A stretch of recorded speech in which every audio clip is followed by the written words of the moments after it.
Mrs. Plank, or Nushi if I may, as a former student of yours, I've been a recipient of so much of your wisdom and been witness to your philosophy as it applies to children and child life. I know that the impact goes so much further. What were the influences in your life that led to your concern for children and that later did evolve into the profession of child life? Well, I grew up in a typical apartment, as practically all Viennese children did, with the exception that my mother fled to the country as soon as we possibly could get away from school or be out. And there are my really good childhood memories. I remember how I learned how to swim at age 5. My mother taught me, who had just learned before that how to swim herself in order to teach me. So to show you how the relationship to nature and to do the physical things were important in my early childhood. I really grew up as a single child because my brother was born 7.5 years after me. And I think his being that much younger must have been quite a bit to do with my interest in becoming a teacher. I think from the early beginning he had, there was this relationship of the older sister of my little brother. And so these are, when school started and I was quite young, I had to take a special exam to be allowed to start school with, before I was 6. I got very, very involved in school.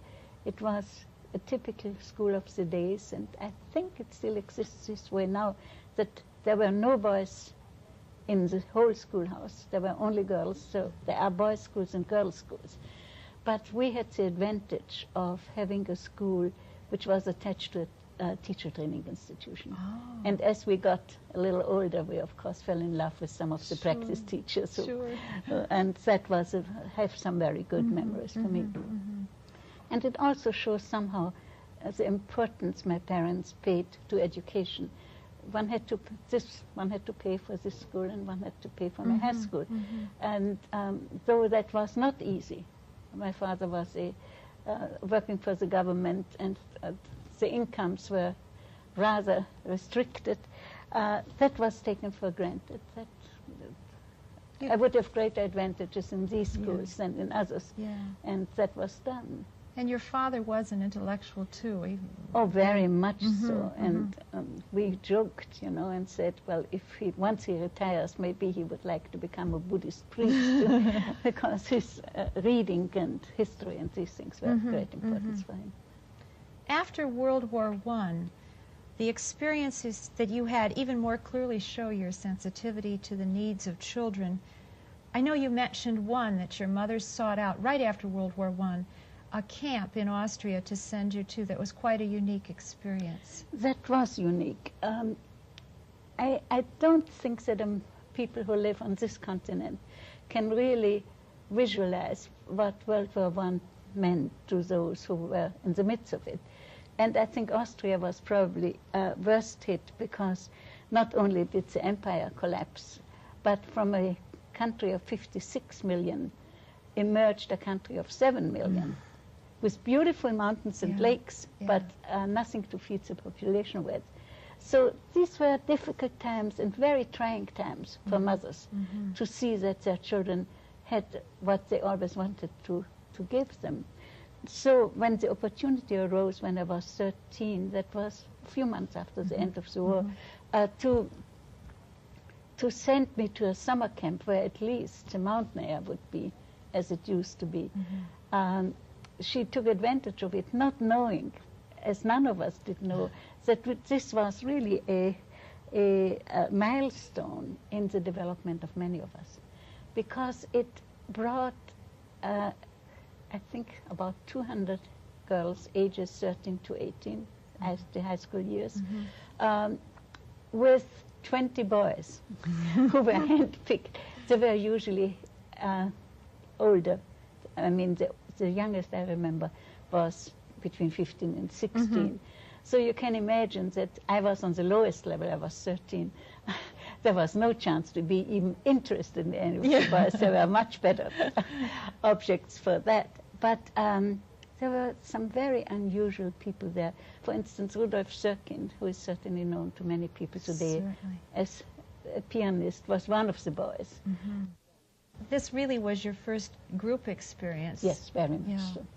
Then she later, really while you were still quite a young teenager, sought out another experience, and that was your stay in Sweden and going to school in Sweden. Yes, and that again was the outcome of the war, and that I want to stress, the breakdown of everything that existed before. It was miserable for our elders, but it offered us an opportunity of consciousness of what lay ahead and what needed to be done, which was probably beyond our years. And much. I was 14 when I came to Sweden. Sweden, along with the other neutral countries like the Scandinavian countries, Holland, Switzerland, had offered hospitality to Viennese children because it was really quite a problem to feed us. That was shortly, a little over a year after the end of the war, which was almost worse than the war years because the other parts of the monarchy became independent, so they didn't feel like sending the little foods they had Yeah. to the capital. Sure. So my memories of Sweden are not only those of a typical 14-year-old who learns a language. For instance, that was the first time I really enjoyed learning a foreign language. I had studied French for a long time, but I never really felt that I knew French. Yeah. But living there, the language became part of our lives, and the songs and the folk dances and slöjd and whatever goes with Swedish education Yeah. became very, very absorbing to us. And also, along with us, there were some university students there for the same reason, to pick up on their strengths. And I had one of my first idols, one biologist woman who was really set. We imitated her handwriting, all the typical adolescent things. Yeah. But we were intrigued by science through her, And when I came back at the end of 9 months, I was invited to stay longer, but I really wanted to be back and being able to continue with my own class and my own environment. When I came back, somehow Vienna looked very different. I had seen what a country without war and without aggression, Yes. or obvious aggression, could accomplish. And I came back with a very determined idea that I wanted to become an educator. And quite a few of the conflicts I had with my mother in adolescence came from this determination, which probably would not have developed if I had not been separated from the family. Yeah. So in a way, though I gave her some hard years, I think it was very good for me. Yeah. She had other ideas, didn't she, when you returned, or at Yeah, least offered yes. another choice? Yes, well, and she was probably very right from her point of view. While I was 15, no, I must have been 16 by that time, I got Maria Montessori's book into my hands. And in order to understand that, one has to say that there were no public libraries or no libraries for children. We had no school library. That means in order to read, one had either to belong to a private library club, which my mother belonged to, but I don't think they had children's books or any books which would interest me. Or one had to own books, or one had to have friends who owned those books one didn't own, and one Yes, could exchange it. exchange it. And so I got the Montessori book from a friend who had gotten it from another friend.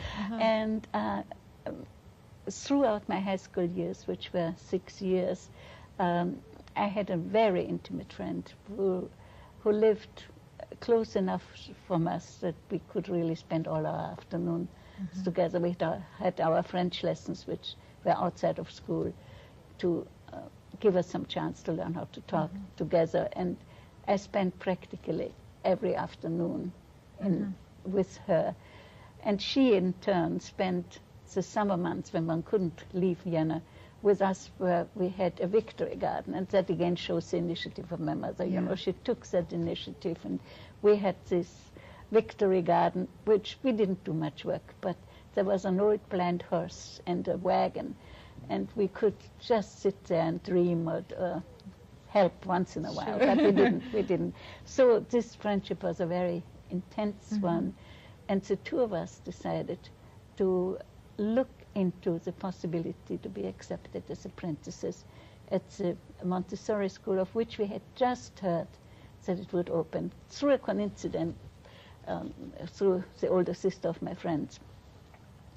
And so we investigated it and got just thrilled at the opportunity it seemed to offer, and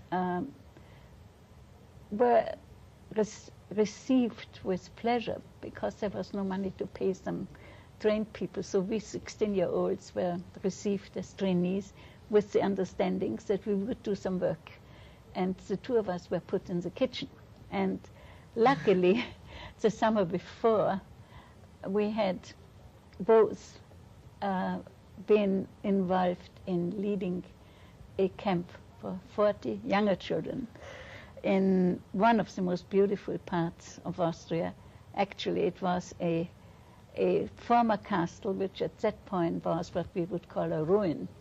It had no more windows, and there was no electricity. It was as it should be, on a hill above the valley in the Dolomites. It was really superb. And you organized this camp pretty much on your own, didn't you? Well, the two of us.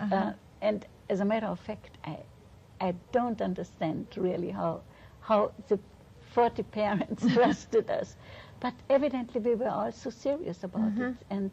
And we had the help. And that I forgot to mention before. After I came back from Sweden, school seemed empty.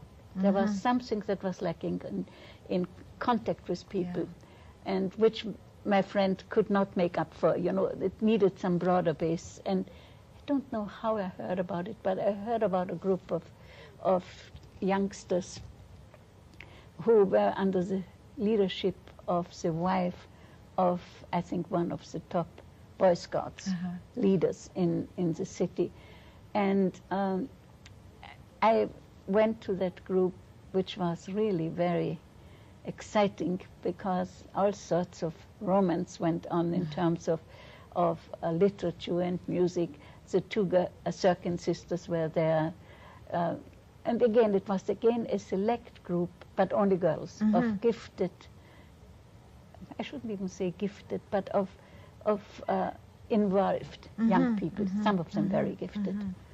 And so I started out there and went to camp the year before we organized the camp. My friend was not there yet. She's joined in next fall.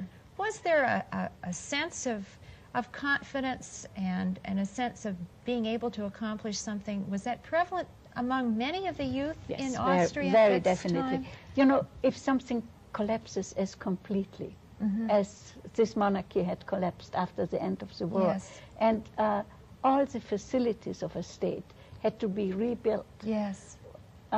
In very simple terms, we felt the older generation had brought us in this mess, but we will lead out of it. So you really had strength and really felt that you could master and Well, do something for the... At least we were optimistic enough to Yes. think that what we did mattered.